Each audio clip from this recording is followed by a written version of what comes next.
This week, we're going to continue reading and thinking about social media and technology in our second unit. And we're going to be focusing on reading a piece of illustrative writing. Now, illustrative writing is writing that explains, and oftentimes it explains a topic in great detail. The success of an illustrative piece of writing depends on both the variety or the different types of examples that it uses, as well as the quantity or how many examples are used.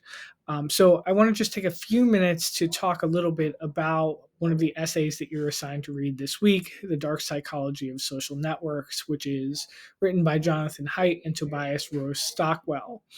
I want to just point out before we get into the illustrative pattern or talking about the illustrative pattern that the essay begins with a sort of long extended metaphor, or a long what might even be called an allegory, right? Where there's this extended comparison between the creation of the world and the creation of social media networks. And the purpose of that long extended metaphor is just to establish how much social media has really altered our experience in the world, like how life changing or how world changing that development has been. The author then goes forward and focuses on four different areas, which are organized under subheadings. The first subtopic that is discussed is the topic of public performance. Social media is a stage for public performance. The second section talks about the development of the retweet or the share button and explores how that's altered the construction of social media generally. And then the next section talks about the emphasis on new information or the amount of information that is ultimately shared, too much information. And throughout the piece, there's this development on what this does to the human psyche and what it does to the ways in which human beings interact or socialize with one another through these platforms. I do want to point to a paragraph at the end of the first section.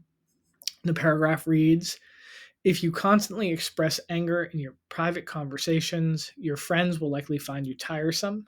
But when there's an audience, the payoffs are different. Outrage can boost your status."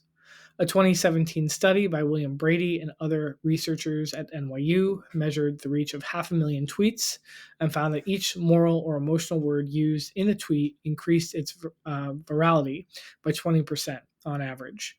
Another 2017 study by the Pew Research Center showed that posts exhibiting, quote, indignant disagreement received nearly twice as much engagement, including likes and shares and other types of content on Facebook.